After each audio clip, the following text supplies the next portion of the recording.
हफ्ते मां वैष्णो देवी के दर्शन के लिए गए करीबन 40 लोगों की जानें चली जाती हैं एक लैंडस्लाइड के चलते। भारी बारिश के बीच अर्धकुंवारी के पास हुए इस लैंडस्लाइड में 20 से ज्यादा लोग घायल हुए। इससे पहले 17 अगस्त को कथुआ में एक क्लाउड बर्स्ट में 7 लोगों के मारे जाने की खबर आती है और उसी के 3 दिन पहले 14 अगस्त को किश्तवाड़ में क्लाउड बर्स्ट के चलते करीबन 65 श्रद्धालु मारे जाते हैं। बहुत लोगों की खोज आज भी चल रही है, उन्हें मिसिंग घोषित कर दिया गया है। कुल मिलाकर सिर्फ अगस्त के महीने में जम्मू एंड कश्मीर में करीबन 140 लोगों की मौत की खबर आ चुकी है।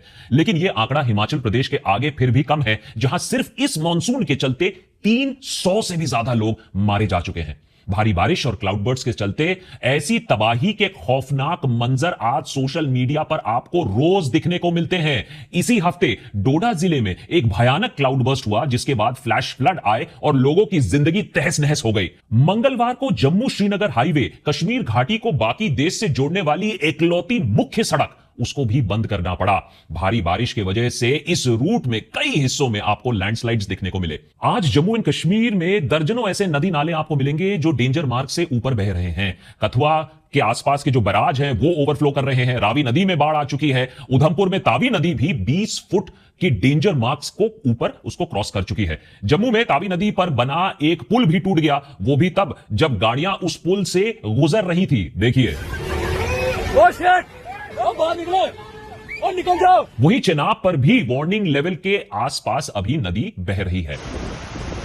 पहाड़ों पर भारी बारिश की वार्निंग मीटरोलॉजिकल डिपार्टमेंट लगातार इशू करती तो आई है। अथॉरिटीज ने एडवाइजरीज भी इशू की। लोगों को नदी नालों के आसपास, लैंडस्लाइड प्रोन एरियाज के आसपास जाने से भी मना कर दिया।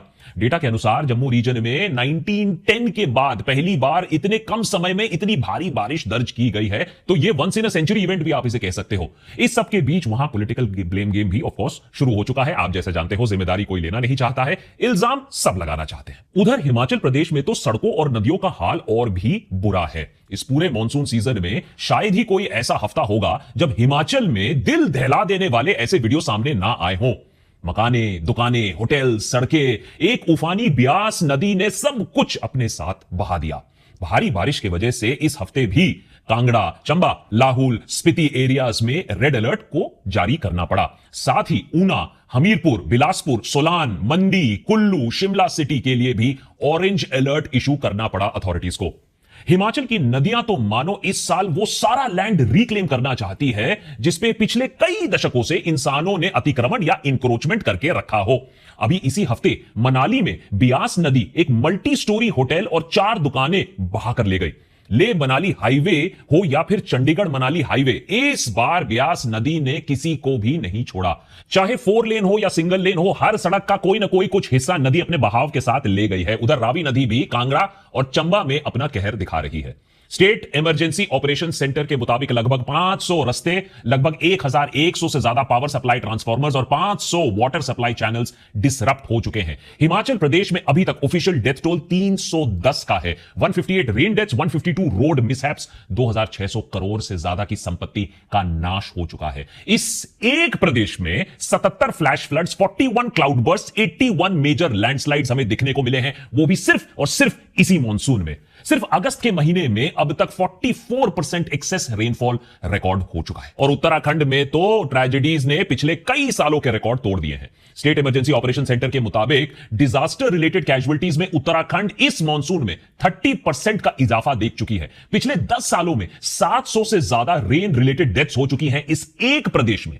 फ्लैश फ्लड्स आज राज्य के लिए एक मेजर किलर का कारण बन गई है। इस साल जिसमें 61 डेथ्स कंफर्म हो चुकी है, 84 लोग अभी मिसिंग बताए जाते हैं, करीबन 100 जख्मी है सीरियसली। इस साल के मेजर इंसिडेंट्स की बात करें तो धराली के खतरनाक विजुअल्स कोई नहीं भुला पाएगा। इस महीने 5 अगस्त को उत्तराखंड में खीर गंगा नदी के पास क्लाउड बर्स्ट होता है। इससे नदी में फ्लैश फ्लड ट्रिगर होता है, जिससे नीचे बसा धराली गांव कुछ ही मिनटों में पूरा का पूरा बह जाता है। इस हादसे में 5 लोग मारे गए हैं, कंफर्म्ड है, 40 मिसिंग बताए जाते हैं। तो ये डेथ टोल अभी ऑफिशियली बाद में और भी बढ़ेगी। फिर पिछले ही हफ्ते चमोली जिले के थराली एरिया में भी बादल फटने से भीषण जान माल का नुकसान होता है। इस घटना में भी 2 लोग लापता उनकी होने की खबर है। इसके बाद दर्जनों लैंडस्लाइड्स, रोड ब्लॉक्स, अलग अलग जगहों में रिपीटेड क्लाउड बर्स्ट और भारी बारिश जैसी चीजों ने सिटीजन्स का तो जीना मुश्किल कर दिया है। अब तो हर साल मॉनसून में हिमालय के पहाड़ों में ऐसी भयानक तस्वीरें आपको दिखने को मिल जाती हैं। फ्लैश फ्लड्स हो या क्लाउड बर्स्ट हो या फिर ग्लेशियल लेक आउटबर्स्ट हो, हर साल जान माल का अब नुकसान होने लगा है। हर साल सड़कें टूटती हैं, लैंडस्लाइड्स होते हैं, लोग मरते हैं, बेघर होते हैं, टूरिस्ट हफ्तों तक फंसे रहते हैं। यह सब कुछ मानो एक रूटीन की तरह हो गया हो। और हर साल हमारी सरकारें, लोकल एडमिनिस्ट्रेशन, बाकी एजेंसीज का रिस्पांस को देखकर लगता तो नहीं है कि उन्होंने पिछले सालों के एक्सपीरियंस से कुछ खास सीखा भी है। प्रिपेयर्डनेस के नाम पर शायद ही कोई बड़ा कदम हमने लिया है। और हर साल पहला एक्सप्लेनेशन जो सरकार हमें सुनाती है वो है क्लाइमेट चेंज है, इतनी बारिश है, हम क्या कर सकते हैं। तो क्या क्लाइमेट चेंज का नाम लेकर हजारों लोग को हम हर साल मरने दे, या इससे पहले कि हम यह भी देखें कि इंसानों का भी इसमें इक्वल हाथ है। आइए दोनों चीजों के बारे में समझते हैं। साल दर साल हो रहे क्लाउड बर्स्ट और एक्सट्रीम रेनफॉल इवेंट सीधा सीधा साबित करती है कि क्लाइमेट चेंज एक असलियत है। ग्लोबल वार्मिंग बढ़ रही है, तापमान बढ़ने से पानी जल्दी से इवेपोरेट होता है। इसका रिजल्ट यह होता है कि जो रेनफॉल की इंटेंसिटी होती है वो ताबड़तोड़ बढ़ रही है। उसके ऊपर थोड़ा सा भी जब तापमान बढ़ता है तो ग्लेशियर जो मेल्टडाउन होता है, जो ग्लेशियर्स पिघलने का रेट होता है, वो काफी तेजी से बढ़ने लगता है। इसका मतलब ग्लेशियर लेक्स बनना या पानी का बहाव ऊपर पहाड़ों से काफी तेज हो जाना। और जब ग्लेशियर लेक्स टूटती हैं तो नीचे तबाही मचती है। हिमालयन स्टेट्स सालों से क्लाइमेट चेंज की वजह से वर्स्ट इफेक्टेड रीजन्स में से रही हैं दुनिया भर में। हिमालय के पहाड़ भारत के 11 राज्यों को छूकर जाती हैं। भारत की एक बड़ी आबादी पहाड़ों के इन फुटहिल्स में बसी हुई है और वहां ऑफ कोर्स घूमने भी हजारों लाखों लोग भी जाते हैं। ऐसे में क्लाइमेट चेंज की वजह से हिमालय में हो रहे एक्सट्रीम वेदर इवेंट से भारत और यहां के लोगों पर काफी ज्यादा इंपैक्ट पड़ रहा है और पड़ेगा आने वाले सालों में भी। लेकिन इस प्रॉब्लम से निपटने के लिए देखा जाए तो भारत आज ज्यादा कुछ नहीं कर रहा है। इंडिया ने अपना नेट जीरो का टारगेट 2070 तक का रखा है, बाकी दुनिया से बहुत पीछे। इसकी वजह से पूरी दुनिया भर से क्रिटिसिज्म भी हमें मिलता है कि कैसे भारत दुनिया का तीसरा सबसे बड़ा पोल्यूशन इमिटर है और फिर भी अपना नेट जीरो या मैंने पोल्यूशन कम करने का टारगेट इतना पीछे रखा है, जिससे बाकी दुनिया तो बाद में, पहले भारत और भारत में रहने वाले वनरेबल स्टेट्स की हालत पहले खस्ता होने वाली है। लेकिन यह क्रिटिसिज्म जो हमें मिलता है वो जायज भी नहीं है, क्योंकि यह भी मानना होगा कि दुनिया का तीसरा बड़ा इमिटर आज भारत बना है, लेकिन इंडिया का जो पर कैपिटा एमिशन है वो ग्लोबल एवरेज से बहुत नीचे है। प्लस भारत आज जो रिपरकशंस झेल रहा है उसका जिम्मेदार भारत नहीं है, यह तो बीते दशकों से हो रहे राइजिंग ग्लोबल वार्मिंग का नतीजा है जो ज्यादातर सो कॉल्ड डेवलप्ड नेशंस ने किया है। तो कायदे से तो भाई उन्हें, भारत को, ये जो बाकी डेवलप्ड नेशंस है, उन्हें जुर्माना देना चाहिए। इनके ग्लोबल वार्मिंग की वजह से हम आज सफर कर रहे हैं। लेकिन पैसे देने की बात तो दूर है, ये एडवांस देश पीछे नहीं हटते हैं अपनी हिपोक्रेसी से, ब्लेम गेम खेलने से। खैर, वेस्ट के क्लाइमेट दोगलापन को अभी हम साइड में रखते हैं। देखना यह होगा कि भारत आज क्या कर सकता है अपने देश के लिए, अपने सिटीजंस के लिए, इस क्लाइमेट क्राइसिस से निपटने के लिए। आज भारत सरकार का हिमालय को लेकर जो अप्रोच है वो क्लाइमेट चेंज के इफेक्ट से निपटने के लिए नहीं, नुकसान से बचने के लिए नहीं, लेकिन नुकसान को और बढ़ावा ही दे रहा है। बताता हूं कैसे, समझाता हूं। सबसे पहला, भाई देखिए, सरकार का ये जो रोड वाइडनिंग प्रोजेक्ट है, जम्मू श्रीनगर हो या हिमाचल हो या मोस्ट कंट्रोवर्शियल उत्तराखंड में 4 धाम प्रोजेक्ट हो, मोदी सरकार हर जगह की कनेक्टिविटी बढ़ाने के लिए 4 लेन बड़े बड़े हाईवेज बना रही है। देश के अलग अलग हिस्सों को जोड़ने की मंशा से यह काम किया जा रहा है। और नदी के बिल्कुल सटे हुए 10 मीटर तक चौड़ी सड़कें ऑलरेडी बनाई जा चुकी हैं। सारे इन्वायरमेंटल वार्निंग्स को इग्नोर कर दिया गया है। और भाई देखो, दूर दराज के रीजन्स में सड़कें बनाना ठीक है, ऑल वेदर कनेक्टिविटी तक पहुंचाना अच्छा स्टेप है। चाइना का भी खतरा है तो रास्ते बनाने होंगे, यह बात कोई डिनाई नहीं कर रहा है। लेकिन एनवायरनमेंट का क्या? और नदी के किनारे आपको आसान सा ऑप्शन मिल गया तो भैया रिवर बैंक के ऊपर आपने रास्ता खींच दिया। लेकिन कभी ना कभी तो नदी, उसका बहाव है, अपना हिस्सा वापस मांगेगी। अभी हाल ही के सालों में, चलिए सबसे बड़ी कंट्रोवर्सी पर एक नजर डाल देते हैं। इंडिपेंडेंट स्टडीज और फील्ड सर्वेज ने 4 धाम हाईवे प्रोजेक्ट पर लैंडस्लाइड्स का एक बड़ा रिपोर्ट रिलीज किया। जियो टेक्निकल रिपोर्ट कहती है हाईवे के आसपास के लैंडस्लाइड्स को स्टडी करने का डेटा एनालिसिस हमें यह बताती है कि उस पूरे रीजन में 81% लैंडस्लाइड्स सड़क के 100 मीटर के आसपास ही हो रहे हैं। हिंदी में बोले तो नेचर नहीं, सड़क लैंडस्लाइड का कारण बन रही है। बहुत से स्लोप्स को आपने डेंजरसली स्टीप 60-80 डिग्री के एंगल पे इस तरीके से आपने पहाड़ को काटा है। ऐसे अनसाइंटिफिक तरीके से अगर आप रास्ता बनाओगे तो वो जो स्लोप्स होती हैं वो एक्सपोज रह जाती हैं, जिससे लैंडस्लाइड इंसिडेंट्स और भी ताबड़तोड़ तरीके से ज्यादा बढ़ रही है। रिसर्चर्स का अब यह मानना है कि नेचुरल कारण से ज्यादा हिमालय में ह्यूमन इंड्यूस्ड डिस्टर्बेंसेस से लैंडस्लाइड्स हो रही हैं। 12,000 करोड़ का 4 धाम हाईवे प्रोजेक्ट जो करीबन 900 किलोमीटर किलोमीटर रास्तों को वाइडन करने के लिए, उसके साथ ब्रिजेस, फ्लाईओवर, बाईपास, कल्विट्स बनाने का प्रोग्राम है। उसके वजह से लगभग 70 हेक्टेयर जंगल काट दिए गए हैं, 55,000 से ज्यादा पेड़ काट दिए गए हैं, 20 मिलियन क्यूबिक मीटर मिट्टी को डिस्प्लेस किया गया है, जिससे लोकल इकोलॉजी, स्लोप, स्टेबिलिटी पर बहुत बड़ा इफेक्ट पड़ता है। और ये जो मिट्टी, ये जो मलबा आप निकालते हो, ये अक्सर आप रिवर बैंक पर डंप कर देते हो। अब नदी भी कहेगी कि ये तो गलत हो रहा है, और जब पानी का बहाव ज्यादा आता है तो यही मलबा फिर लोगों को दबा दबा कर आज मार रहा है। इसके अलावा इकोलॉजिकली सेंसिटिव जोन और प्रोटेक्टेड कैचमेंट्स में भी रोड कंस्ट्रक्शन एक्सपर्ट वार्निंग के बावजूद बनाई गई हैं। हजारों petitions, court cases, independent reporters के बाद भी लोकल मीडिया यह बताती है कि कैसे फ्रेजाइल जोन में आपने कंस्ट्रक्शन जारी रखा है। जब एक्टिविस्ट इन प्रोजेक्ट्स को रुकवाने के लिए कोर्ट जाते हैं तो वहां सरकार नेशनल सिक्योरिटी, आर्मी मूवमेंट का हवाला देकर वो बच जाती है। हां ठीक है, सेंसिटिव बॉर्डर एरिया में आपको रोड्स की जरूरत है, इसको डिले नहीं किया जा सकता है, लेकिन क्या इन रीजन्स में हो रहे ये जो कंस्ट्रक्शन है, ये सिर्फ आप आर्मी के लिए बना रहे हो? उन लाखों करोड़ों लोगों के लिए नहीं बना रहे हो? धर्म के नाम पर जो आप लोगों को कन्वीनियंस देना चाहते हो, अब ये जो लोग वहां जब पहुंच जाते हैं तो उसका इकोलॉजिकल इंपैक्ट क्या होता है? जो हर साल मॉनसून में लैंडस्लाइड, क्लाउड बर्स्ट हो रहे हैं, उसके लिए इतना ज्यादा जो पोल्यूशन है, ह्यूमन फुटप्रिंट है, वो जिम्मेदार नहीं है। सिर्फ सिक्योरिटी है देश की, और उन लोगों का सिक्योरिटी क्या जो ऐसे रेनफॉल, ऐसे लैंडस्लाइड्स, ऐसे फ्लैश फ्लड्स में मर रहे हैं। जो करोड़ों लोग आप इनको भेज रहे हो पहाड़ों में, इसका कभी इंपैक्ट स्टडी भी किया गया है? खैर, सड़कों और टूरिस्ट के बहस को अगर आप एक एस्पेक्ट मान लो तो वो सिर्फ एक छोटा कारण है, और भी बहुत सारे कारण हैं।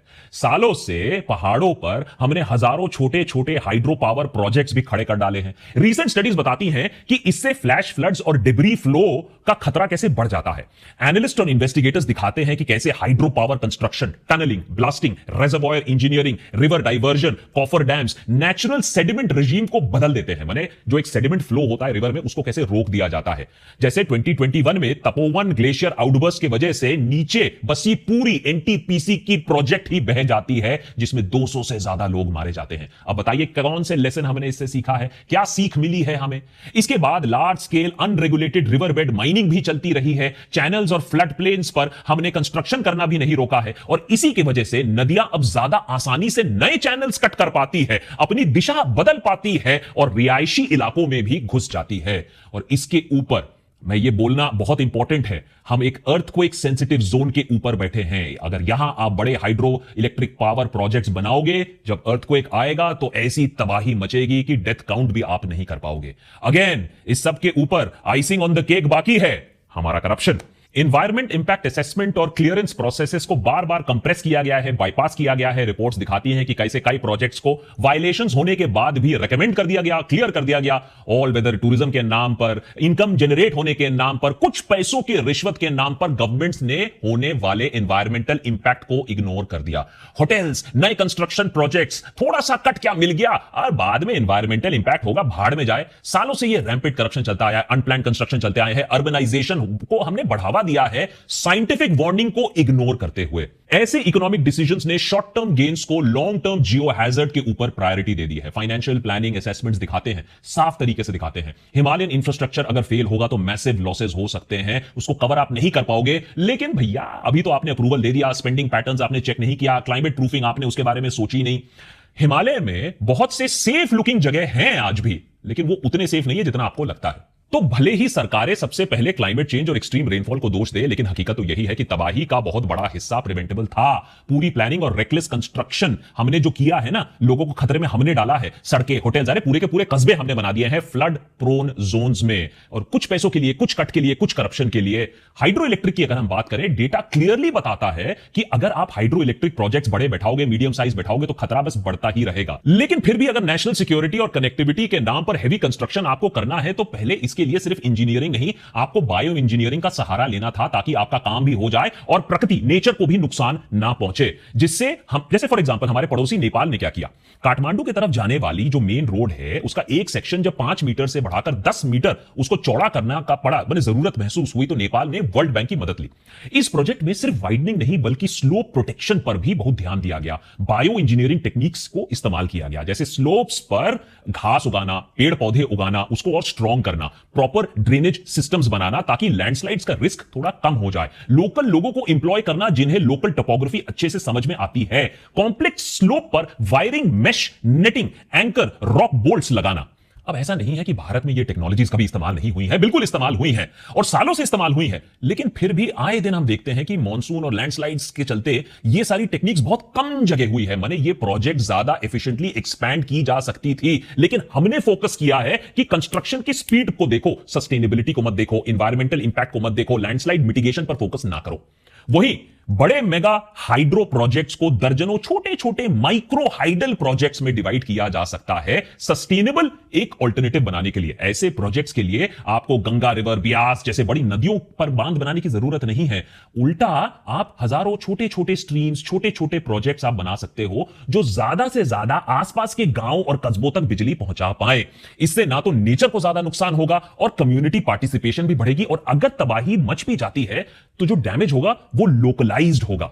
इसके अलावा डेनमार्क और जर्मनी जैसे देशों में यूज किए गए सस्टेनेबल सॉल्यूशंस के बारे में हमने आपको डिटेल में पिछले एपिसोड में भी बताया था। फॉर एग्जांपल वहां का making room for river projects, हमने हिमालयन लैंडस्केप में ये पॉलिसी बिल्कुल फिट बैठता है, क्योंकि हमारा पॉलिसी उल्टा है, मेक नो रूम, बिल्ड नदी के ऊपर कैफे एंड घर।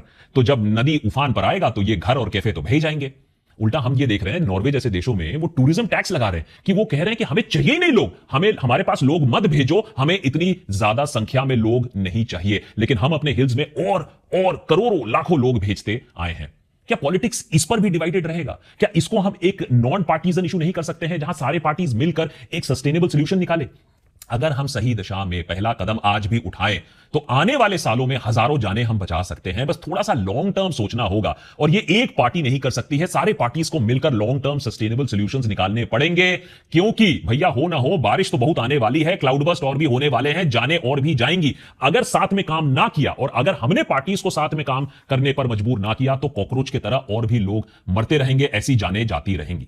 देखा जाए तो हमारी सरकारों के पास भी अब एक ही चॉइस है, या तो वो आज से ही नदी और नेचुरल फॉर्मेशंस के लिए रास्ता छोड़ना शुरू करे, नहीं तो नदियां हो या पहाड़ हो या मिट्टी हो, ये अपना रास्ता खुद ढूंढ लेगी। उनके ऊपर जो कब्जा हो रहा है इतने दिनों से, उसका बदला वो खुद ही निकाल लेंगे।